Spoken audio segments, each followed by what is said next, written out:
ಸ್ನೇಹಿತರೆ ಎಲ್ಲರಿಗೂ ನಮಸ್ಕಾರ. ಮುರಳಿ ಜೊತೆಗೆ ಸ್ವಾಗತ. ನೋಡಿ, ಇವತ್ತು ಮದುವೆ ಮನೆಯಲ್ಲಿ 3000 ಜನಕ್ಕೆ ರಿಸೆಪ್ಷನ್ಗೆ ನುಗ್ಗೆಕಾಯಿ ಸೂಪ್ ಮಾಡ್ತಾ ಇದ್ದಾರೆ. ಈಗ ಬನ್ನಿ ನೋಡೋಣ RML ಕ್ಯಾಟರರ್ಸ್ ಕಡೆಯಿಂದ ಇವರು ನುಗ್ಗೆಕಾಯಿ ಸೂಪ್ ಯಾವ ರೀತಿ ಮಾಡ್ತಾರೆ ಅಂತ ಕೂಡ ತೋರಿಸ್ಕೊಡ್ತೀನಿ. ನುಗ್ಗೆಕಾಯಿ ಸೂಪ್ ಮಾಡೋದಕ್ಕೆ ನುಗ್ಗೆಕಾಯಿನ ಈ ಥರ ಕೊನೆಗಳೆಲ್ಲ ಕಟ್ ಮಾಡಿಕೊಂಡು ಇದನ್ನ ಬೇಯಿಸ್ಕೊತಾ ಇದ್ದಾರೆ. ಫುಲ್ಲು ಇದು ಬೆಂದಿದ ನಂತರ ಇದನ್ನ ಚೆನ್ನಾಗಿ ಹಿಂಡ್ಕೊಂಡು ಇದನ್ನ ಫಿಲ್ಟರ್ ಮಾಡ್ಕೊತಾರೆ. ನುಗ್ಗೆಕಾಯಿ ಅನ್ನೋದು ಒಂದು 3/4 ಗಂಟೆ ಇದನ್ನ ಚೆನ್ನಾಗಿ ಬೇಯಿಸ್ಕೊಂಡಿದ್ದಾರೆ. ಇದನ್ನ ಬೇಯಿಸ್ಕೊಂಡು ಈಗ ತೆಗೆದಿದ್ದಾರೆ. ನೋಡಿ, ಇದರಲ್ಲೇನೆ ಉಪ್ಪು ಹಾಕೊಂಡು ಬೇಯಿಸ್ಕೋಬೇಕಾಗುತ್ತೆ. ಇದರಲ್ಲಿ ಉಪ್ಪು ಹಾಕೊಂಡು ಬೇಯಿಸ್ಕೊಂಡು ತೆಗೆದಿದ್ದಾರೆ. ಇದರಲ್ಲಿ ಈಗ ನೀರು ಹಾಕ್ಕೊಂತ ಇದ್ದಾರೆ. ಇದರಲ್ಲಿ ನೀರು ಹಾಕೊಂಡು ಇದನ್ನೆಲ್ಲ ಫುಲ್ ಮ್ಯಾಶ್ ಮಾಡಿ ಮತ್ತೆ ಈ ರಸ ಎಲ್ಲ ಫುಲ್ ತೆಗಿತಾರೆ.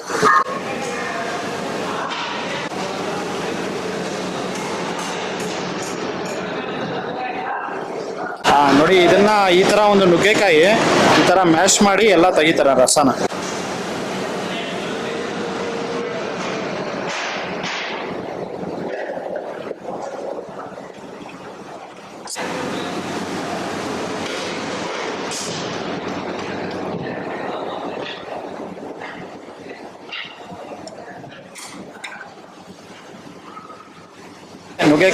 ನುಗ್ಗೆಕಾಯಿ ಎಲ್ಲಾನು ಮ್ಯಾಶ್ ಮಾಡಿ ಈ ತರ ಒಂದು ರಸ ಮಾಡಿ ಇಟ್ಕೊಂಡಿದ್ದಾರೆ. ನೋಡಿ, ಈಗ ಇಲ್ಲಿ ಸೂಪ್ಗೆ ಮಸಾಲ ಮಾಡ್ತಾ ಇದಾರೆ. ಮಸಾಲ ಮಾಡ್ಕೊಳೋದಕ್ಕೆ ಸ್ವಲ್ಪ ಎಣ್ಣೆ ಹಾಕೊಂಡಿದ್ದಾರೆ. ಒಂದು ಅರ್ಧ ಲೀಟರ್ಗಿಂತ ಒಂದು 3/4 ಲೀಟರ್ ಅಷ್ಟು ಎಣ್ಣೆ ಹಾಕೊಂಡಿದ್ದಾರೆ. ಎಣ್ಣೆ ಹಾಕೊಂಡಿದ ನಂತರ ಈಗ ಬೆಳ್ಳುಳ್ಳಿ ಹಾಕೊಂತ ಇದ್ದಾರೆ.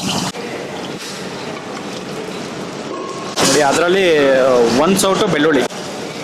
ನೋಡಿ, ಇದು 3000 ಜನಕ್ಕೆ ನುಗ್ಗೆಕಾಯಿ ಸೂಪ್.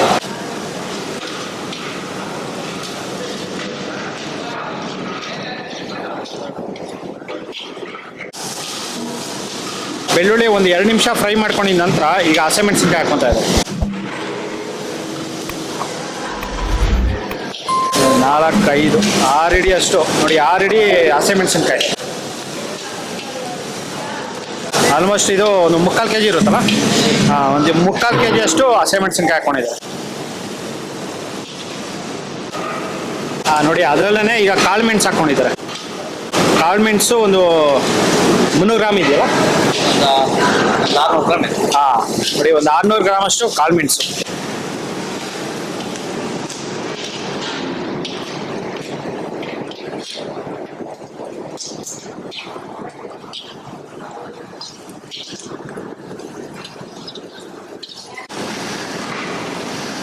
ನೋಡಿ, ಇದರಲ್ಲಿ ಈಗ 1 ಬಕೆಟು ಈರುಳ್ಳಿ ಹಾಕೊಂಡಿದ್ದಾರೆ.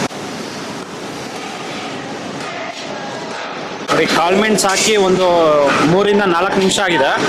3ರಿಂದ 4 ನಿಮಿಷ ಕಾಳುಮೆಣಸು ಫ್ರೈ ಮಾಡ್ಕೊಂಡಿದ ನಂತರ ಈಗ ಈರುಳ್ಳಿ ಹಾಕೊಂಡಿದ್ದಾರೆ.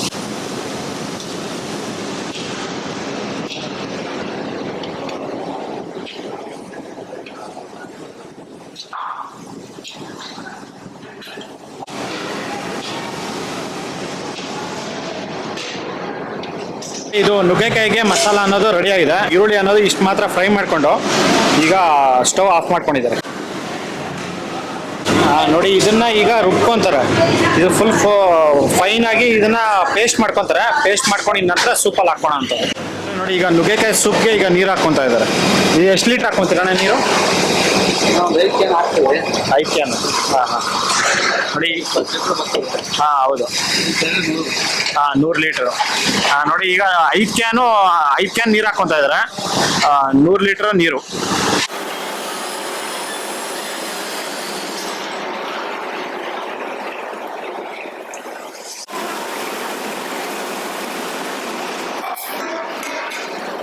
ಎಷ್ಟು ಕ್ಯಾನ್ ಹಾಕೊಂಡಿದ್ದೀರಣ್ಣ ನೀರು? 5 ಕ್ಯಾನ್. ಇದರಲ್ಲಿ 5 ಕ್ಯಾನ್ ನೀರು ಹಾಕೊಂಡು ಈಗ ಕಲ್ಲುಪ್ಪು ಹಾಕೊಂತ ಇದ್ದಾರೆ. ಕಲ್ಲುಪ್ಪು ನೋಡಿ 1 kg ಹಾಕೊಂಡಿದ್ದಾರೆ ಇದರಲ್ಲಿ. ನೋಡಿ, ಮತ್ತೊಂದು kg, 2 kg ಕಲ್ಲುಪ್ಪು.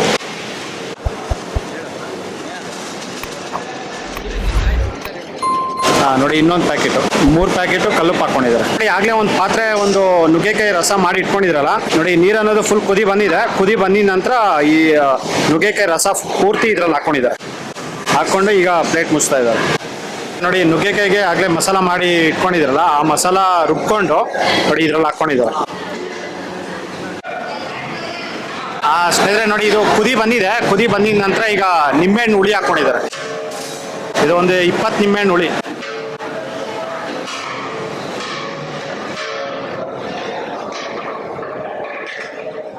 ನೋಡಿ ಇದೇ ತರ ಇದನ್ನ ಒಂದು ಅರ್ಧ ಗಂಟೆ ಇದನ್ನ ಕುದಿಸ್ಕೊಂತಾರೆ.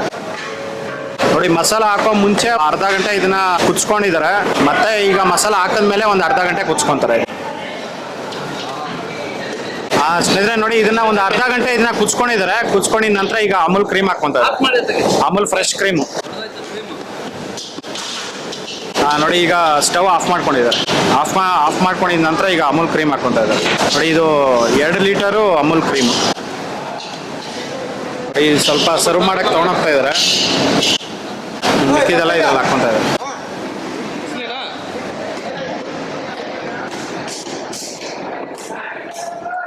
ನೋಡಿ ನುಗ್ಗೆಕಾಯಿ ಸೂಪ್ ಅನ್ನೋದು ರೆಡಿ ಆಗಿದೆ.